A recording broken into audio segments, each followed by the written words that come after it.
자, 저희 기자가 전해드린 것처럼 내일부터 국정감사가 2주차를 맞습니다. 고성과 막말에 1주차는 난장판 국감이라는 비판이 많았는데 여야가 법사위, 과방위 등에서 공방전 2라운드를 예고하고 있습니다.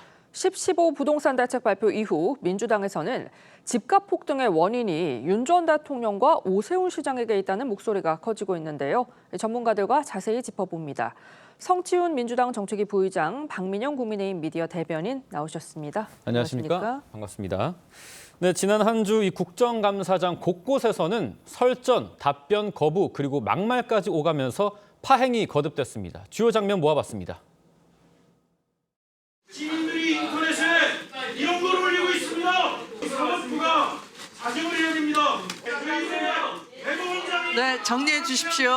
낮아서 못 쓸어주겠어요. 사실입니다. 에휴, 이 찌질아. 이걸 보낸 사람이 누굽니까? 박정훈입니다.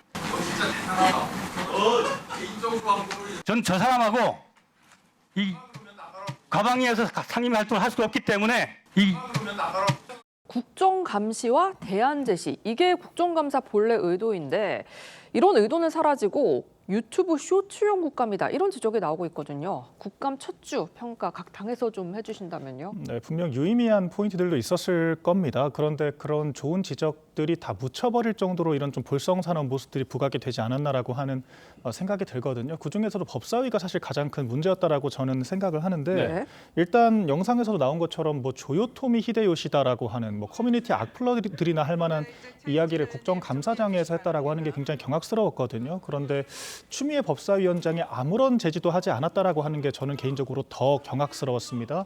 심판으로서 역할을 포기한 것이 아닌가라고 하는 생각이 들었고요. 그리고 대법원 현장 감사를 갔다라고 하는데 거의 뭐 현장 학습을 간 초등학생들처럼 화기애애 웃으면서 법대에 올라서 사진을 찍고 심지어는 그 제지를 했는데도 불구하고 무시하고 사진을 찍었다라고 하는 거 아니겠습니까? 그리고 개인적인 유튜브 채널에 영상까지 올라오는 그런 상황이 목도가 됐습니다. 통합방위법상 대법원이라고 하는 것은 대통령실이나 국회만큼이나 중대하게 다뤄지는 기관인데 네. 이런 사법체계 자체를 유린했다라고 생각을 하는데 그에 대한 문제인식을 가지기는커녕 더 당당하게 더 강력하게 저희도 대법원장을 압박을 하겠다라고 예고를 하고 있기 때문에 이런 부분들은 명백히 위법하다라고 하는 것도 인지를 좀 해야 될 것 같습니다. 네, 이번 국감 어떻게 보셨습니까? 국정감사, 우리 한국형 국정감사라고 하죠. 1년에 이렇게 한 달 동안 몰아서 하는 계획형 감사는 전 세계 우리나라밖에 안 하는 겁니다. 그리고 이 국정감사를 통해서 행정부의 이 지난 1년을 평가하고 앞으로 1년에 대한 비전을 제시하는 것을 입법부에서 하는 역할을 하는 건데 결국 야당이 중요한 역할을 해야 되시는 거죠. 말하면 또 여당은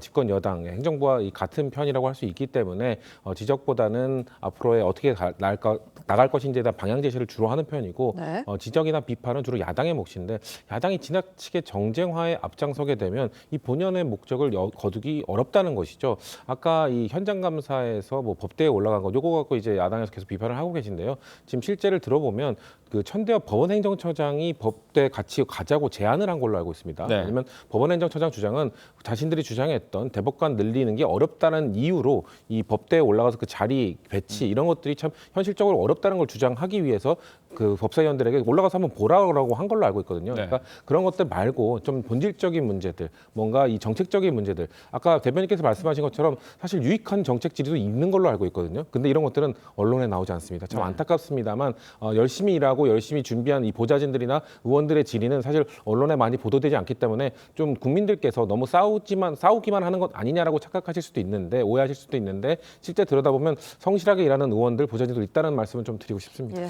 네, 2주차 국감에서는 이제 말씀하신 그런 부분들도 좀 저희가 다룰 예정인데 조희대 대법원장이나 김현지 부속실장 그리고 부동산 대책 등이 이제 내일부터 시작되는 2주차 국감의 주요 키워드가 될 것 같습니다. 국민의힘에서는 뭐 이제 또 내일 법사위 국감이 있고 그러니까 어떤 부분에 좀 집중을 하실까요? 네, 일단 조희대 대법원장 이야기는 그만하는 게 맞다라고 저는 생각을 하거든요. 사실 제가 왜 위법이라고 말씀드렸냐면 이 법원 조직법상으로 재판 관련된 사안은 이야기를 할 수 없도록 되어 있습니다. 네. 발설하지 못하는 내용들을 자꾸 발설하라고 하는 것 자체가 추궁하는 것 자체가 위법을 종용하는 거거든요. 그리고 국회법상으로도 개별 재판에 대한 사안들은 감사 대상이 되지가 않습니다. 그렇기 때문에 이렇게 위법한 국정감사는 중단되어야 한다라고 생각을 하고요. 제 개인적으로는 이 부동산 대책 관련해 좀 집중적으로 조명을 해야 하지 않을까라는 생각이 들거든요. 예. 지금 집권하고 4달 만에 3차례 거대한 대책이 나왔습니다. 1차 6.27 대책부터 문재인 정권 28차례 대책을 모두 합친 것보다 더 강력하다라고 하는 평가를 받았는데 그와 비슷한 측면에서 3차례나 대책이 나왔거든요. 예. 그런데 이 규제의 수위가 커서 불만이 많은 것에 비해서는 지금 부동산이 집값을 잡는 효과가 전혀 나타나고 있지 않습니다. 오히려 폭등을 하고 있기 때문에 대출은 대출대로 맡기고 집값은 집값대로 오르기 때문에 지금 민주당이 주장하는 것처럼 대출 내지 않고 집 살 여건 자체가 안 되는 거거든요. 이런 상황들에 대해서 국민들의 삶에 실질적으로 피해가 가는 것이고 지금 집권 초에 벌써부터 이런 상황이라고 하면은 지금까지 노무현 문재인 정권에서 부동산원 통계에 따르면 평균적으로 5년간 집값이 2배 가까이 오르지 않았습니까? 지금 천정부지로 더 치솟게 될 거라고 하는 건데 그러니까 윤석열 정권 3년 오른 것보다 지금 4개월 동안 더 많이 올랐다라고 하는 건데 이런 것들에 대한 국민적인 우려가 굉장히 클 거라고 생각을 하고요. 야당이 좀 감시 역할을 제대로 수행해야 될 포인트라고 생각을 합니다. 네, 내일 법사위에서는 서울고법과 서울중앙지법을 대상으로 국감을 진행을 하는데 민주당은 재판소원 도입 검토를 포함해서 이 사법개혁안을 발표할 예정이거든요. 그런데 이게 사실상의 사심제 아니냐 이런 우려도 있어요. 우려를 잠식시키기 위해선 이 디테일한 부분들을 잘 조정을 해야겠죠. 이 제도는 이 재판소원 제도는 민주당에서 처음 제안한 게 아니라 헌법재판소 측에서 먼저 요구를 한 겁니다. 본인들이 생각했을 때 이 국민들의 기본권을 구제하기 위해서 이 재판의 사법부의 판결들이 국민들의 기본권을 침해했을 때 재판소원 제도를 통해서 그걸 구제해주는 시스템을 마련해야 된다라고 주장을 한 겁니다. 사실 헌법재판소라는 기구를 설치해서 운영한 최초의 국가 독일인데요. 독일의 연방헌법재판소는 재판소원 제도를 운영하고 있습니다. 독일의 연방헌법재판소는 입법, 사법, 행정 모든 영역에서 행정부가 행한 것들에 대해 행한 행위들이 국민들의 기본권을 침해했을 경우 이거 연방헌법재판소가 판단할 수 있도록 되어 있거든요. 물론 이 제도가 도입됐을 때 우려들도 많습니다. 스페인이 독일의 제도를 그대로 받아들여서 운영을 했을 때는 너무 남용되는 사례도 있었거든요. 예. 그럴 때는 디테일을 통해 뭔가 필터링 제도를 통해서 거기도 현실적인 대안들을 마련하는 그런 후속 조치들을 했거든요. 저희 나라도 그렇게 하면 되지 않을까라는 겁니다. 자, 이 재판소원제도 그냥 이재명 대통령의 재판 때문 아니냐 이렇게만 볼 것이 아니라 이재명 대통령이라는 걸 빼고 국민들의 기본권을 구제하기 위한 방안으로서 보게 되면은 디테일을 어떻게 조정할지에 대해서 좀 발전적인 토의를 할 수 있거든요. 국민의힘에게 제안을 드리는 겁니다. 그거에 대해서 논의를 해보는 것이 국정감사의 실제적 목적이 아닐까라는 말씀을 드립니다. 지금 부의장님 언급해 주신 대로 야권에서는 이게 이재명 대통령 무죄 만들려는 위인설법의 일환 아니냐 이런 지적을 하고 계시거든요. 네, 지금 저희 그렇게 의심할 수밖에 없는 것이 지금 이번만 하겠다라고 하는 것이 아니지 않습니까? 지금 배임죄도 폐지하겠다라고 하고 있는데 이 배임죄라고 하는 것이 이재명 대통령의 성남 FC 사건, 백현동 대장로 사건과 깊게 연관이 된 혐의거든요. 그리고 또 이 재판을 또 1심에서 무죄가 나왔을 때는 항소 자체를 못하게 막겠다라고 하는 법도 지금 추진을 하고 있고요. 네. 허위사실 공표죄도 행위 규정을 삭제하겠다라고 이야기를 하는 등 지금 이재명 대통령의 5개 재판을 둘러싼 모든 혐의들을 없애버리겠다라고 지금 누가 봐도 노골적으로 추진을 하고 있다라고 하는 겁니다. 그렇기 때문에 3심에서 지금 파기환송심에서 확정 판결이 나온 사안에 대해서 사후적으로 뒤집기 위한 일종의 수단 빌드업으로 지금 4심제를 이야기하는 것이 아닌가라고 예. 하고 강력하게 의심할 수밖에 없는 거거든요. 결과적으로 저는 피고인 상태에서의 그런 후보를 낸 것 자체가 패착이었다라고 생각을 합니다. 지금 대법원에 대한 압박도 결과적으로 대법원에서 민주당의 후보를 재판한 것이 아니라 이미 3년 가까이 재판을 받고 있던 피고인에 대한 재판을 절차에 따라 진행을 한 거거든요. 이렇게까지 논란이 될 수밖에 없는 이유는 결과적으로 재판을 진행한 법관이 아니라 그런 사람을 후보로 낸 민주당에게 있는 건데 이런 것들을 어쨌거나 국민적인 선택을 받았다라고 하는 한 가지 이유만을 가지고 모두 다 뭉개버리려고 하는 것이 아닌가. 한 발 더 나가서 피고인이라고 하는 그 신분을 가지고 있는 형용 모순적인 존재임에도 불구하고 국정 주도권을 가지고 자기의 범죄를 자기가 묻어버리려고 하는 부적절한 지금 시도를 하고 있는 것이 아닌가라고 하는 지탄을 피하기 어려울 거라고 생각을 합니다. 네, 이런 상황이다 보니 이제 법사위 국감은 첨예하게 대립을 할 예정이고 채택될 증인들 면면을 좀 살펴보면 국민의힘에서는 계속해서 이 김현지 실장의 국감 출석을 압박하고 있습니다. 그런데 관련해 민주당 박지원 의원이 김현지 실장 출석에 관련해서 이야기한 게 있습니다. 들어보시죠. 저는 김현지 부속실장을 조금 알아요. 아주 똑똑하고 야무져요. 또 제가 한번 전화해봤어요. 예. 야, 총무비서관 하면서 국회 나가지 왜 안 나가려고 그래? 어디 통화하셨어요? 그랬더니 자기는 안 나간다는 얘기 안 했대요. 그리고 나가서 당당하게 얘기하겠다. 상당히 그 전의에 불타던데 야무지게 할 거예요. 야무지. 네, 김 실장 없는 김 실장 공방이 계속되다 보니까 뭐 이런 얘기까지 나오는데 민주당에서는 국민의힘이 김현지 실장에 대해 거의 뭐 스토커 수준의 집착을 보이고 있는 거 아니냐 이렇게 말을 하고 있거든요. 이거는 민주당의 스스로에게 해야 될 질문이 아닌가라는 생각이 들거든요. 김건희 여사에게 거의 스토커 이상으로 집착을 하지 않았습니까? 급기야는 민주당은 전혀 실체적인 근거가 없는 뭐 술집에서 일을 했다라고 하는 거의 극단적인 여성 혐오적인 주장까지 해가면서 김건희 여사를 스토킹을 했거든요. 실제로 영부인이 국회 출석을 하는 전례 자체가 없고 원칙에도 맞지 않는데 민주당이 작년에 단독으로 의석을 밀어붙여서 김건희 여사의 국감장 출석을 의결을 했습니다. 그런데 이제 와서 김현지가 나와야 되면 김건희 여사 나와야 되는 거 아니냐라고 물타기를 하는 것 자체가 민주당 스스로 과거 김건희 여사에 대해서 과도하게 네거티브를 해왔다라고 하는 것을 자백하는 것을 넘어서 김현지 실장에 대한 국민적인 의구심이 그와 상응한다라고 하는 것을 자백했다라고 저는 생각을 하거든요. 다른 말로 김현지 부속실장은 심지어 영부인도 아니고요. 국가 공무원입니다. 국민들의 알 권리를 보장해야 될 위치에 있는 것이고요.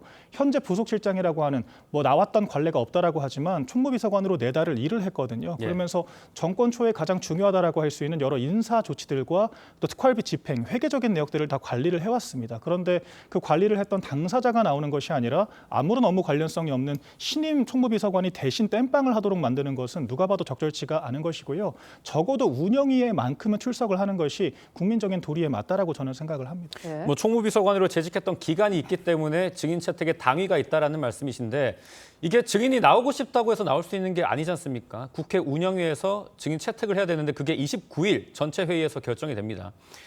김현지 실장이 나오고 싶다고 해도 민주당 의원들이 채택을 안 할 가능성도 제기가 되거든요. 저는 여전히 나올 가능성도 남아 있다고 생각하고요. 그러니까 왜냐하면 원래 15일 날 운영이 전체 회의를 하기로 했다가 네. 2주 연기를 한 겁니다. 이렇게 연기한 이유는 제 개인적으로 봤을 때는 일단 국정감사 마지막 기간에 운영위 국감이 열리게 되거든요. 왜냐하면 운영위를 담당하고 계신 국회의원들이 대부분 상임위가 다 있기 때문에 상임위 국감을 마친 이후에 마지막에 운영위 국감을 하게 되어 있고요. 아마도 지금 국민의힘에서는 처음에는 아까 뭐 인사 문제, 그 특활비 문제 뭐 이런 말씀을 하셨는데. 예. 사실 그거에 대한 담당자는 비서실장이에요. 그러니까 대통령실에 인사위원회라는 게 구성이 되어 있고요. 모든 인사의 책임은 거기서 나옵니다. 근데 그 인사위원회 위원장이 대통령실 비서실장입니다. 그렇기 때문에 뭐 김현지 비서관이 무슨 이야기를 했네 마네 하는 그런 의혹 갖고 얘기할 것이 아니라 그 모든 책임을 지고 있는 비서실장한테 얘기하면 된다고 민주당이 얘기를 했던 겁니다. 그렇게 이야기하자 김현지 실장에 대한 뭐 각종 음모론들을 끌어내고 나와서 뭐 5, 6개 상임위에 모두 나와라 이렇게 얘기하고 있거든요. 그렇기 때문에 제가 봤을 때는 15일 운영위에서 운영위는 나오기로 했다라고 하면 아마 다른 상임위에서도 자 운영이 나오기로 했으니 다음 데도 나와라 이런 식으로 압박하고 정쟁화시킬 가능성이 매우 높기 때문에 최대한 늦게 29일로 미룬 다음에 그때 결정하더라도 하기 위해서 좀 미룬 것이라 보거든요. 그러니까 저는 국민의힘도 이렇게 이걸 너무 정쟁화시키기 위해서 여기저기 다 나오라고 할 게 아니라 운영위만 딱 집중해서 그때 그래서 한번 나와서 얘기를 들어보자 이런 식으로 선택과 집중을 하시는 게 좋다. 이 국정감사 자체를 김현지 실장이랑 키워드로 다 묻혀버리게 하면 제가 아까 말씀드린 것처럼 국정감사는 야당의 시간이기 때문에 야당에게 손해일 거란 말씀드립니다. 네, 이번엔 정치권으로 번진 10.15 부동산 대책 여파 이야기 나눠보겠습니다. 민주당에서 정책을 만들게 된 집값 폭등의 원인이 전 정부와 오세훈 시장에게 있다는 목소리가 커지고 있고요. 국민의힘은 정부 여당의 주거 사다리 걷어차기라는 비판 공세에 나섰습니다. 현재의 부동산의 폭등 현상은 지난 윤석열 정권에서 이루어진 부동산 정책에 기인했다는 것은 이는 상식적인 일입니다. 당시 윤석열 정권은 부동산의 공급 대책을 사실상 도외시했고 또 오세훈 시장의 무원칙적인 토지거래 허가제의 해제, 발표 이런 것이 서울 부동산의 폭등을 불러왔다. 이재명 정부의 부동산 절망 정책으로 인해 청년과 신혼부부, 서민 등 실수요자의 내 집 마련 꿈은 무참히 짓밟혀 버렸습니다. 대다수 국민들의 내 집 마련 꿈을 박탈하고 좌절을 안긴 것도 모자라 주거 사다리마저 발로 걷어찬 좌파 정권의 이중성이자 민낯입니다. 네, 이번 대책으로 이제 수도권 전체 주택 거래가 좀 위축되거나 재건축도 어려워졌다 이런 얘기들이 나오고 있는데 이번 부동산 대책이 서울시장 선거의 최대 쟁점이 될 수 있다 이런 분석도 있습니다. 네, 지금 부동산 상승을 국민의힘 책임이라고 떠넘기고 있는 이 전현희 최고위원도 보시면은 표정에 영혼이 없습니다. 네. 그러니까 자기들이 생각해도 그게 아니라고 하는 걸 알면서도 지금 억지를 쓰고 있다라고 저는 생각이 되거든요. 제가 아까 통계를 인용을 했지만 한국부동산원 통계에 따르면 윤석열 정권 3년 동안 올랐던 부동산 가격보다 이재명 정권 출범 4개월 차에 오른 부동산 가격이 더 높습니다. 3.5%포인트가 올랐다라고 전해지거든요. 그것이 뭐 전 정권을 넘어서 지자체장 한 명의 개인적인 그런 결정들 때문에 심지어 그 결정 자체도 한 달 만에 뒤집지 않았습니까? 예. 그런 결정 때문에 아직까지 부동산 상승이 이루어지고 있다라고 하는 걸 누가 과연 믿을까라고 생각을 하고 지금 민주당이 굉장히 모순된 주장을 하고 있어요. 내란이 계속되고 있다라고 얘기를 하는데 내란은 곧 폭동 상황이란 뜻이거든요. 폭동 상황에서 부동산이 오릅니까? 그러니까 윤석열 정권을 내란 정권이라고 하면서 부동산이 올랐다라고 하는 것 자체가 말이 앞뒤가 맞지 않고 결과적으로 이게 그 민주당 주도의 부동산 정책의 실패의 결과라고 하는 것을 우리 국민들께서 다 알고 있습니다. 지금 눈 가리고 아웅하는 것이고 임금님 귀에 당나귀기라고 외치고 있는 것밖에 되지 않거든요. 그렇기 때문에 잘못된 정책 방향성을 수정하고 바로잡을 생각을 해야지 이것을 얼렁뚱땅 지나간 전 정권 탓으로 심지어는 특검에 의해서 대다수가 구성원들이 구속되어 있는 전 정권의 책임으로 돌리는 것은 네. 대단히 무책임한 태도라고 보이는 것이고요. 이에 대해서 대안을 제시하고 평가를 받는 것은 오로지 정부 여당이라고 하는 것을 기억을 하기 바랍니다. 부장님.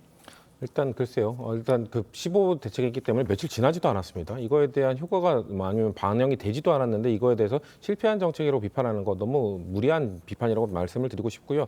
아까 박성훈 수석 대변인의 말에 의하면 뭐 실수요자, 그러니까 그 서민, 청년들, 신혼부부가 주택 마련의 꿈을 꿀 수 있는 거를 완전히 깼다 이렇게 얘기를 하시는데 그분들에 대해서는 대출 제한이나 이런 것들이 전혀 이루어지지 않았어요. 예. 강화되지 않았습니다. 15억 원 이하의 그 주택에 대해서는 여전히 6억 원으로 유지가 되고 있고요. LTV도 서민, 뭐 생애 최초 주택 구입자 이런 분들에게는 70%, 60%로 그대로 유지가 되고 있습니다. 그렇기 때문에 이런 실수요자가 아닌 정말 주택을 최초로 구매하고자 하는 청년 세대, 신혼부부 이런 분들이 아닌 다른 사람들이 갭 투자를 통해서 자꾸 이 가격을 올리고 있는 이거를 잡아보자고 강력한 대책을 마련한 것이거든요. 네. 그렇기 때문에 이거에 대해서 충분히 어떻게 시장이 움직이는지를 지켜보고 그 이후에 혹시나 반영이 안 될 경우, 작동이 안 할 경우 그에 대해서 비판을 늦지 않다는 말씀을 드리고 저만 하더라도 딱 적용이 되거든요. 예. 저도 아직 청년이고 무주택자이기 때문에 저 입장에서 봤을 때 제가 대출을 받을 수 있는 조건은 전혀 강화된 것이 없습니다. 그렇기 때문에 저는 여전히 기존에 제가 이게 예상했던 대로 대출을 받아서 주택을